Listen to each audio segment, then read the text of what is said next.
Cam छो public. तो आज हम करने वाले हैं JEE 2023 में पूछा गया सेट्स एंड रिलेशन चैप्टर का एक क्वेश्चन। तो देखते हैं सेट्स एंड रिलेशन में से कौन सा क्वेश्चन पूछा गया था। तो क्वेश्चन पूछा गया था कुछ ऐसा। Let R be a relation on n cross n defined by A be related to C D if and only if AD into B minus A is equal to क्या होना चाहिए, B C into A minus D होना चाहिए। यहाँ पे A B C D की value कहाँ से लेनी है, हमको नेचुरल नंबर में से लेनी है।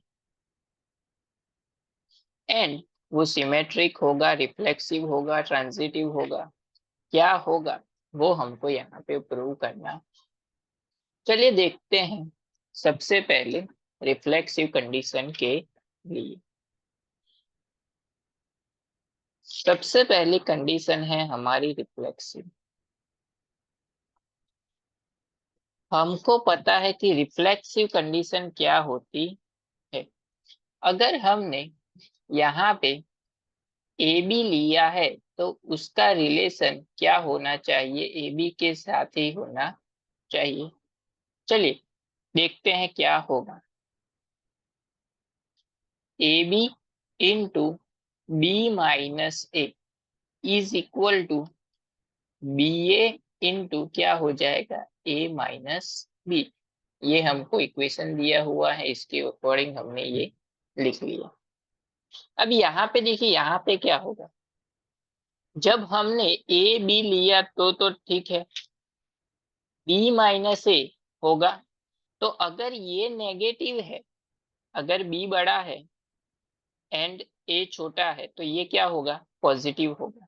लेकिन यहाँ पे क्या होगा, यहाँ पे ए छोटा होगा एंड बी बड़ा होगा, तो यहाँ पे आंसर क्या आएगा, नेगेटिव आएगा। जैसे कि मान लो कि ए की जगह पे लिया 2 एंड बी की जगह पे ले लिया 4, तो 2 इंटू 4 वो तो सही है।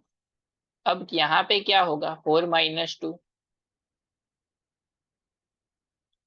तो ये हो जाएगा 8 इंटू 2। लेकिन यहाँ पे क्या होगा, 2 इंटू 4 वही रहेगा, लेकिन ए माइनस बी यानी कि 2 - 4, तो ये क्या हो जाएगा, ये हो जाएगा 8 इंटू यहाँ पे क्या आएगा, -2, तो ये हो जाएगा 16 नॉट इक्वल टू -16। यानी कि ए बी लेंगे तो वो रिफ्लेक्सिव कंडीशन प्रूव नहीं करता, यानी कि इस पर्टिकुलर क्वेश्चन के लिए वो रिफ्लेक्सिव नहीं होता है। अब जाते हैं हम लोग आगे एंड दूसरी कंडीशन देखते हैं, सिमेट्रिक कंडीशन। सिमेट्रिक कंडीशन होती क्या है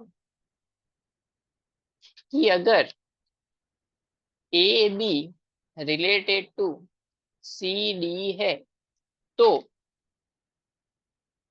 सी D related to A B भी होना चाहिए।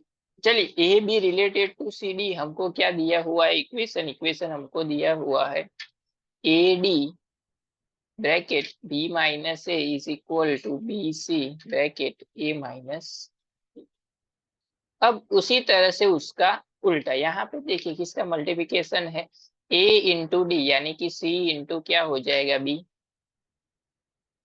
सी इंटू बी ब्रैकेट में क्या आएगा, डी माइनस ए माइन, यहाँ पे क्या है, बी माइनस सी, यानी कि यहाँ पे क्या आएगा, डी माइनस ए, यहाँ पे क्या आ गया उसके अकॉर्डिंग डी माइनस। अब इज इक्वल टू क्या होगा, यहाँ पे क्या है, बी इंटू सी, इसका मतलब बी इंटू सी यानी कि यहाँ पे क्या होगा, डी इंटू ए ब्रैकेट में क्या आएगा, ए माइनस डी यानी कि ए माइनस डी है, तो यहाँ पे क्या होगा, सी माइनस बी, सी माइनस बी। तो यहाँ पे देखो क्या हुआ कि बी सी तो सी बी लिख सकते हैं, यहाँ पे ए माइनस डी है तो यहाँ पे क्या मिला, D minus A is equal to A D था तो उसका मिला डी है, वो तो चलेगा। लेकिन बी माइनस सी का क्या मिला, सी माइनस बी। यानी कि इसका मतलब ये हुआ कि इन दोनों की अगर वैल्यू नेगेटिव है तो यहाँ पे भी वैल्यू नेगेटिव आएगी, तो दोनों साइड नेगेटिव नेगेटिव क्या हो जाएगी, पॉजिटिव। अगर दोनों पॉजिटिव है तो कोई प्रॉब्लम नहीं है। उसी तरह से यहाँ पे होगा। तो ये वाली जो कंडीशन है वो रिफ्लेक्सिव कंडीशन सेटिस्फाई होगी फॉर द नेचुरल नंबर्स। क्यों, क्योंकि अगर डी एंड ए इसका उल्टा हुआ एंड सी बी भी क्या हुआ, इसका उल्टा हुआ, तो दोनों क्या होंगे, ये पॉजिटिव है दोनों, तो ये दोनों क्या होंगे, नेगेटिव। लेकिन नेगेटिव नेगेटिव क्या हो जाएंगे, पॉजिटिव। तो ये सिमेट्रिक कंडीशन हमको देगा। अब जाते हैं हम लोग ट्रांजिटिव कंडीशन को।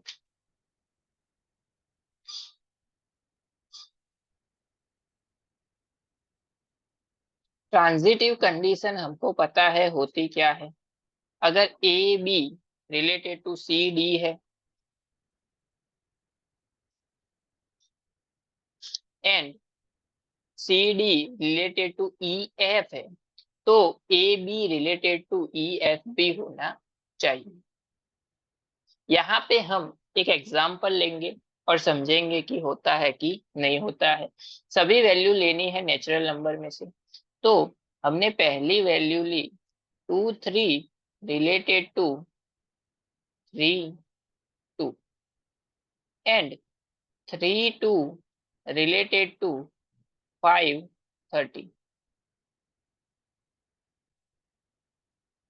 तो ये दोनों तो रिलेट होता है, चलिए चेक कर लेते हैं। इसके लिए क्या था, ए इंटू डी, ये हमारी ए बी सी डी, ये हो जाएगी सी डी ई एफ। चलिए वैल्यूज पुट कर देते हैं ए बी सी डी की, या फिर इसको हम ए बी सी डी लिखते हैं क्योंकि हमारे पास equation A B C D में ही, तो इसको A B and C D रखते हैं सिर्फ समझने के लिए। ये हमने एग्जाम्पल लिया है।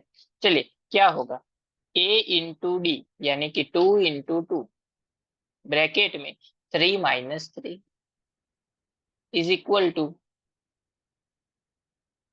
बी इंटू सी यानी कि 3 × 3 ब्रैकेट में क्या आएगा, 2 - 2। तो ये 3 - 3 0 इज इक्वल टू 2 - 2 क्या हो जाएगा, 0। तो ये कंडीशन सेटिस्फाई होती है। अब यहाँ पे देखते हैं उसी के लिए, ए इंटू डी मतलब 3 × 30 ब्रैकेट में बी माइनस सी यानी कि 2 - 5 इज इक्वल टू 2 × 5 ब्रैकेट में 3 - 30। चलिए सिंप्लीफाई, ये हो जाएगा 90 × -3 इज इक्वल टू यहाँ पे हो जाएगा 10 × -27। तो ये हो जाएगा -270 इज इक्वल टू -270। तो ये दोनों के लिए तो सेटिस्फाई होती है। लेकिन ट्रांजिटिव क्या बोलता है कि अगर 2 3 रिलेटेड टू 3 2 है एंड 3 2 रिलेटेड टू 5 30 है, तो 2 3 रिलेटेड टू 5 30 भी होना चाहिए। चलिए यहाँ पे ले लेते हैं A B C and D example में, देख चेक कर लेते हैं कि होता है कि नहीं। सबसे पहले ए इंटू डी यानी कि 2 × 30 ब्रैकेट में बी माइनस सी यानी कि 3 - 5 is equal to B into C यानी कि 5 × 3 ब्रैकेट में ए माइनस डी यानी कि 2 - 30। चलिए ये क्या हो जाएगा 60, यहाँ पे हो जाएगा -2, ये हो जाएगा 15 एंड यहाँ ये हो जाएगा -28। तो ये हो जाएगा -120 एंड ये इससे तो बहुत बड़ा है, तो ये दोनों इक्वल टू नहीं होते। इसका मतलब ये हुआ कि 2 3 रिलेटेड टू 3 2 सेटिस्फाई होता है, 3 2 रिलेटेड टू 5 30 सेटिस्फाई होता है, लेकिन 2 3 रिलेटेड टू 5 30 सेटिस्फाई होता नहीं। इसका मतलब ये हुआ कि ये वाला एग्जाम्पल हमको ट्रांजिटिव कंडीशन नहीं देता। इसका मतलब ये हुआ कि यहाँ पे सिर्फ कौन सी कंडीशन सेटिस्फाई होती है, symmetric condition, but neither reflexive not transitive. ना ही ये रिफ्लेक्सिव होगा, ना ही ये ट्रांजिटिव होगा, तो हमारा करेक्ट ऑप्शन हो जाएगा फर्स्ट वन जो हमको क्वेश्चन में पूछा गया